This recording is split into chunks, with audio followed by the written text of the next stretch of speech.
Hello everyone, welcome to episode 3 of Getting Started with Python.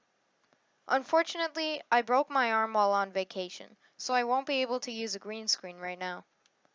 This video will cover conditional statements. We'll see what conditional statements are, when they're useful, and how to implement them in Python. Without further ado, let's jump right in. Let's say that we want to do something, but only if the time is 6 p.m. And if it isn't 6 p.m., we want to do something else. How would we do this? This is where conditionals come in. The three types of conditional statements in Python are called if, else, and elif. If statements are commands that allow us to run something only if a certain condition is met.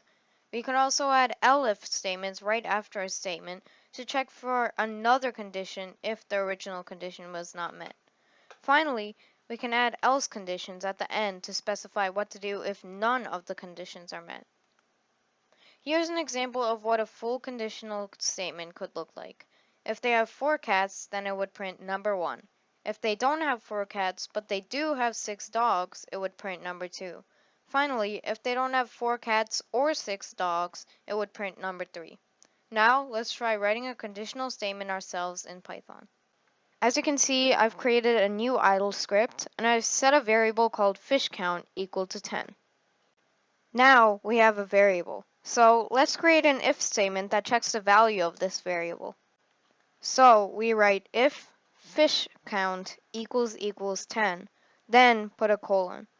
Idle automatically put a tab space for us. This is very important because we need to put a tab space here for Python to know what's in the if condition.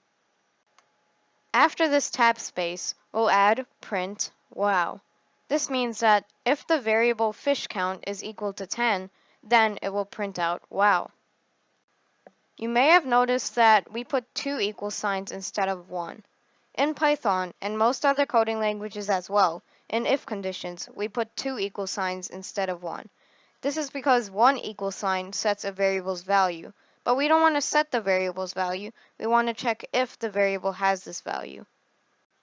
Now, let's save this. I'll put it in Python scripts, and I'll name this one conditions.py. And a quick note on why I put .py after every file. This specifies that my script is a Python script. Otherwise, it may think that it's just a text file.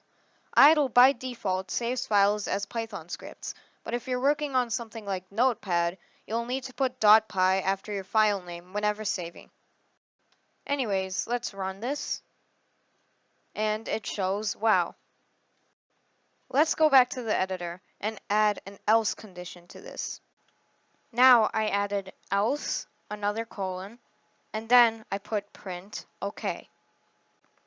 So if this condition is not met, which means that fish count is any value other than 10, then it will print OK instead of wow.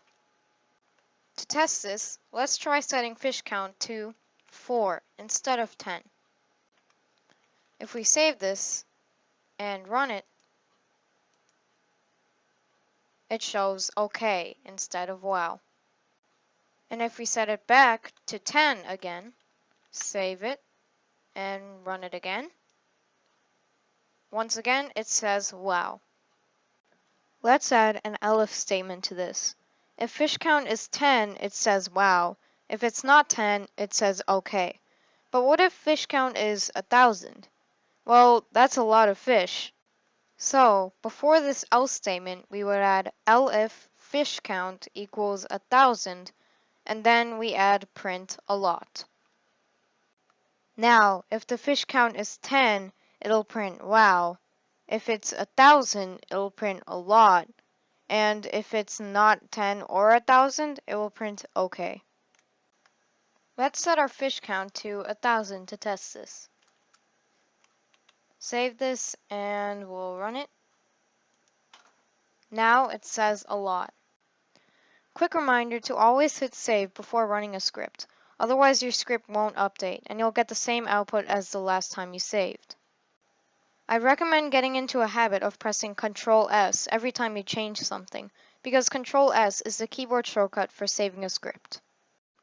However, checking if a variable is equal to something is not the only check you can do. these are called operators. The operators are equal to, not equal to, greater than, less than, greater than or equal to, and less than or equal to. There are also checks for strings and lists. You can see if a piece of text is in a string. It's even possible to check if multiple conditions are met, or check if any condition is met. Okay, hopefully I didn't overwhelm you there. You don't have to memorize all of these checks yet, because you can always go back to this whenever you need to. Just know that there are a lot of ways to check for conditions. There is one final thing that we haven't covered yet. This is Booleans. Booleans, or bool for short, is a Python data type that you may remember from last video. Booleans only have two possible options, true or false. When you check for a condition, Python is actually outputting a Boolean. Conditional statements run if you input a Boolean that is true, and don't run if you input a Boolean that is false. I created a variable called hasDog, and I set it equal to true. Notice that the T in true is capital. This is important. Now, I created this conditional statement with an if statement and an else statement. I said if hasDog equals true, then print you have a dog, but otherwise print you don't have a dog. Right now hasDog is true, so if we save this and run it, it says you have a dog. However, if we were to set this to false, save it, and run it again, it now says you do not have a dog. One last thing to note is that you actually don't need this equals equals true part. This is because when you input a Boolean, Python automatically will check if the Boolean is true or not. And if it's true, it'll run it. Otherwise, it won't. So we can just delete this part out, and we can just have if hasDog, and it'll work the same. That concludes this episode of Getting Started with Python. As always, if you enjoyed the video, consider subscribing. And if you have any questions, let me know in the comments. I'll see you in the next one.